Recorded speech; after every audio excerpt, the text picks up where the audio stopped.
She didn't sleep that night. Not really. Her body may have lain still in the linen sheets, but her mind clawed at the edges of reality, afraid to close her eyes. Every creak in the old wood, every whisper of wind across the window pane, felt like a voice, felt like breath. Angelina lit every candle she had brought with her. Soft, golden flames flickered in silent warning, as if trying to keep the darkness at bay, but not eliminate it. She wandered the halls at 3 a.m., barefoot and silent, clutching her long shawl-like armor. She paused at the top of the staircase. Below, on the ground floor, shadows moved like water, not dancing, not flickering, shifting. She leaned over the railing, her heartbeat ticking in her ears. There was no one there. She told herself that, but a whisper rose from the blackened bottom step. "Why did you come here?" Angelina stumbled back, nearly tripping on the hem of her robe. Her phone was in her room. She made it back in less than a minute. The screen was lit. No one had the phone. She locked it before going downstairs. An unsent message blinked on the screen. "I remember you now." She never typed that. The battery died suddenly.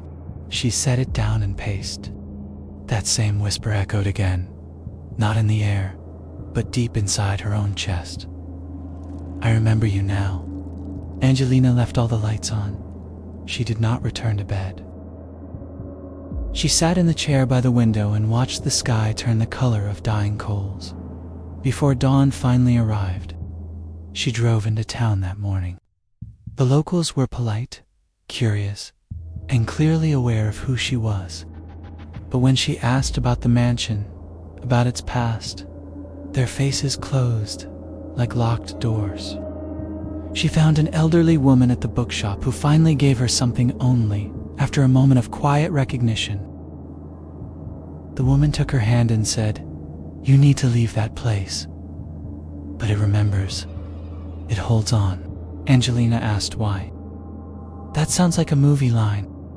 The woman stared at her and replied, "Because that house does not forget." Angelina tried to laugh it off, but the woman didn't smile. "You think that house is just walls and wood?" She walked away. Angelina sat in her car for a long time, unsure whether she was angry or afraid. That night, it rained. Hard. The kind of rain that swallowed the sound of your own voice and beat the windows like fists.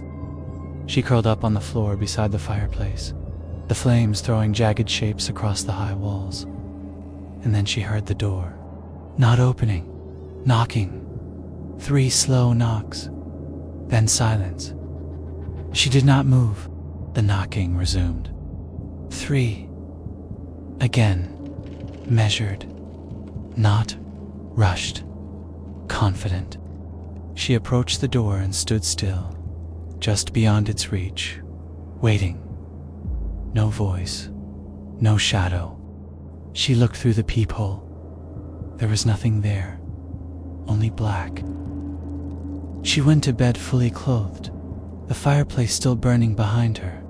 Over the following days, the air in the mansion changed. It became heavier. The walls whispered not in language, but in feeling. A thick pressure built inside her chest. She couldn't sit still for more than 5 minutes without pacing. She began to write everything down. Every noise, every dream. The dreams were the worst. In them, the house was alive. Its doors bled. Its mirrors showed children she didn't recognize. A man stood behind her in every dream, whispering, "This is where you began." She always woke with tears in her eyes, but no memory of crying. Angelina invited a spiritual historian to the mansion. Of pain, of repetition.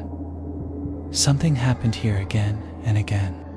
A woman named Elise, quiet and serious, who had investigated haunted locations in Eastern Europe and Asia. They walked the property for hours, When they stood beneath the old chandelier in the front hall, Elise's face turned pale. She whispered, "This is not just a place. It's a record." Angelina frowned. "A record of what?" Elise touched the wallpaper, fingers trembling. When they reached the basement, Elise refused to go down. She stood at the top step and shook her head. They did something here. Something that didn't end. That night, Elise left without another word. Angelina stayed. She did not know why. It felt impossible to leave, like the house had put something in her blood. She didn't remember locking the gates, but no car could enter. She couldn't make a call. No signal. Even emails failed to send. She began to hear music at night. Old music. A woman's voice humming in a warbling pitch, like a phonograph too slow.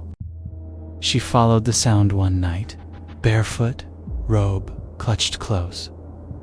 The music came from the parlor, but the record player had no record on it. It was spinning anyway. She unplugged it. The music continued.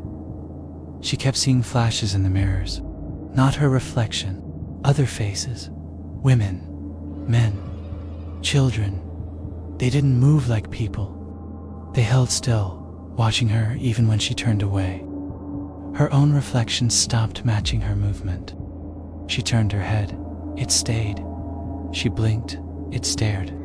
She punched the mirror once. Blood ran down her wrist, but not the reflections. It smiled. Then, one morning, Angelina woke to find every room changed. Furniture was not where she left it. Portraits she had never seen hung from the walls. Dust covered parts of the house she cleaned the day before. It was like the house was shifting realities, as if she were slipping between past versions of the mansion, different time periods, different owners.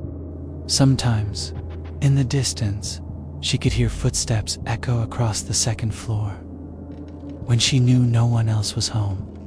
At night, she felt pressure against her legs, like someone crawling into bed beside her.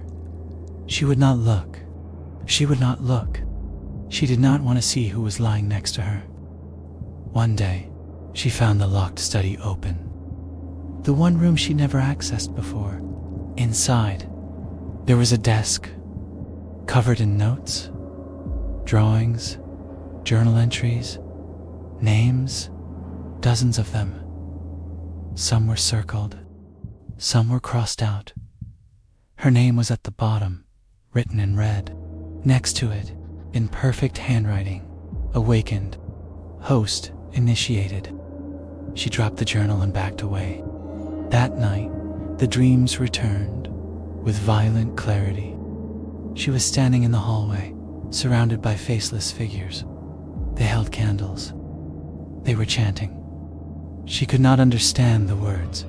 At the end of the hallway stood a version of herself, but older, worn, smiling. The older version whispered, "We never leave. We just change rooms." Angelina woke up screaming. Days no longer felt like days. Time melted. She stopped using clocks. She stopped checking her phone. Something in her broke, or bent. She wrote in her journal daily, but the handwriting changed. Sometimes it wasn't hers. One entry was signed, Eleanor. She didn't know an Eleanor. But the next day, on the mirror in the upstairs hall, the word Eleanor appeared in steam. She had not taken a shower. She called a priest. He came. He left in under 10 minutes. He didn't bless the house. He didn't say a word after stepping inside. Just got back into his car and drove. She knew the house wanted something, but it never said. It only showed. It showed her other lives, other versions of herself. Some crying, some screaming, some smiling as they watched the front door close behind newcomers. Eventually, she gave in.